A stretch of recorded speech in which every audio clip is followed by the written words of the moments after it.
This is Aaron Russo, a filmmaker and former politician. To his left is Nicholas Rockefeller of the infamous Rockefeller banking and business dynasty. After maintaining a close friendship with Nicholas Rockefeller, Aaron eventually ended the relationship, appalled by what he had learned about the Rockefellers and their ambitions.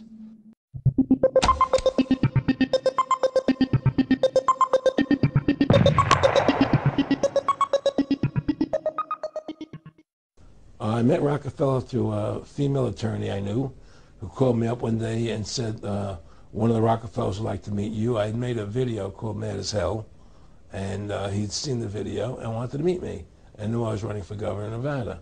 So sure, I'd love to meet him. And I met him and I liked him, and he was a very, very smart man. And we used to talk and share ideas and thoughts. And he's the one who told me 11 months before 9/11 ever happened that there was going to be an event. Never told me what the event was going to be, but there was going to be an event, and out of that event, we were going to invade Afghanistan to run pipelines from the Caspian Sea. We were going to invade Iraq, to take over the oil fields, establish a base in the Middle East, and make it all part of the New World Order. And we'd go after Chavez in Venezuela. And sure enough, later 9/11 happened, and I remember he was telling me how how you're gonna see soldiers looking in caves for people in Afghanistan and Pakistan and all these places, and there's gonna be this war on terror, which there's no real enemy, and the whole thing is a giant hoax, but it's a way for the government to take over the American people. He told you it was going to be a hoax. Oh yeah, oh yeah. There's no question. He says there's going to be war on terror, and he's laughing. There's no who are we fighting? I mean, why do you think 9/11 happened, and then nothing's happened since then? Do you think that our security is so great here that these people who pulled off 9/11, who were able to can't knock down another plane? Come on, it's ridiculous.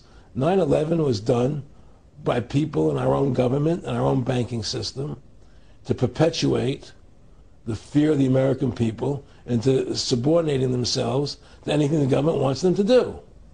That's what it's about, and to create this war, this endless war on terror. And that's why and that was the first lie. And the next lie was going into Iraq, to get Saddam Hussein out with his weapons of mass destruction. That was the next lie.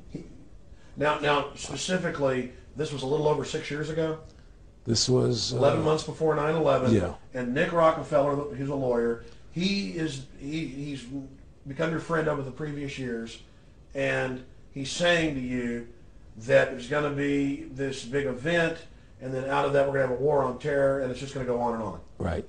An endless war on terror without any real enemy. That you can never define a winner. And did he say that it's going to be perfect because you can't define an enemy, it just goes on and on? Yeah, because you can't define a winner. There's no one to beat, so it goes on and on forever. And they can do whatever they want. They scare the hell out of the American public. Look, this whole war on terror is a fraud. It's a farce. It's very difficult to say it out loud because people are intimidated against saying it. Because if you say it, they want to make you into a nutcase. But the truth has to come out. That's why I'm doing this interview. The fact of the matter happens to be that the whole war on terror is a fraud. It's a farce. The year 1952 marks the end of the transition from John D. Rockefeller Jr. to his sons. It's from that point on that the brothers generation begins to have the recognition, visibility, and effective control over things that allows them to do the kinds of things they want. The brothers were anxious to have the money, unlike their father, for whom the money had been associated with such evil, fraught with such peril. There was a kind of a sense that this money could be used for personal ends now to pursue their professional and social objectives.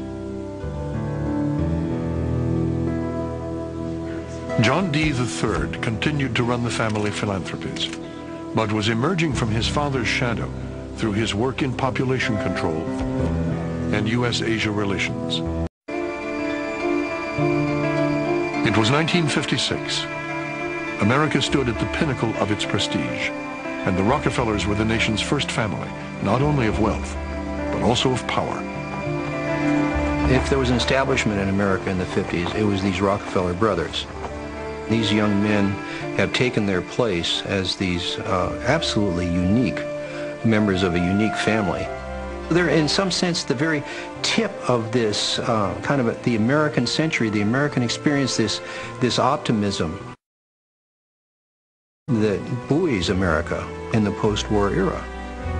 They were in many ways at the center of business life, conservation life, environmental life, political life. They were in the middle of it. That's exactly where they wanted to be, and they loved it. 50 years after Ida Tarbell's scathing attack on John D. Rockefeller Sr. in McClure's magazine, Fortune magazine published a glowing profile of his grandchildren. Each brother was said to be worth upwards of $100 million. But more important than their wealth, Fortune argued, was the vast social empire which the brothers commanded. From their headquarters in Midtown Manhattan, their influence reached into every sphere. Over the years, through the Rockefeller philanthropic enterprises, charities, support of science, their business enterprises, a web had developed which spread out and was interconnected with practically every center of power in our country and abroad as well. So this was the real strength and power of the family, going well beyond money alone. Sometimes they would joke about it. They say, well, David gets Europe, Nelson is going to have Latin America, and John D. III gets Asia, and then they make some joke about what Winthrop got, which would be something like Arkansas. But nonetheless, there was something really behind the joke. You also mentioned in here an encounter with Saddam Hussein in Iraq, in Baghdad. Was there anything in that meeting some 20 years ago that would have led you to believe that he'd be playing the role he is today? I don't think so, but in the light of what's happened, it certainly makes it all the more interesting. I did it actually at the request of Henry Kissinger, who was then Secretary of State. I was going anyway to that part of the world, and Chase had business with the leading commercial bank in Iraq, and so I was going for that. And he asked me if I would also go to see him to say that he would like to establish closer touch with the regime. He felt that it was important that our two countries communicated more effectively. I did see him, and he was pretty cold, and he said the only way we could hope to establish closer relations would be if we would discontinue our support for Israel. Well, it was not likely that that was going to happen. Right. So it was not a terribly productive meeting, although in the hindsight it was certainly an interesting one. A special televised meeting of the New York-based Council on Foreign Relations provides a window to the real story. The speaker, Vice President Dick Cheney, takes a question from David Rockefeller. Vice President, I just enjoyed so much your whole speech, but I was particularly pleased that you gave such a strong endorsement for the free trade agreement for all the Americas, subject that has been of great concern to me for many years, and particularly recently, and I think it's absolutely essential for the strength of our economy. Rockefeller's role in the drive for an FTAA was a lot more central than he portrays. Rockefeller cultivated Latin American leaders who could be counted on to support such a proposal. Both the 1994 Miami Summit and the FTAA proposal were conceived and nurtured by a Rockefeller-created network. Prominent among the organizations sponsoring the Miami event were the Council of the Americas, founder and honorary chairman David Rockefeller, the Americas Society, chairman David Rockefeller, the Forum of the Americas, founder David Rockefeller, the Institute for International Economics, financial backer and board member David Rockefeller, the Trilateral Commission, founder and honorary chairman David Rockefeller.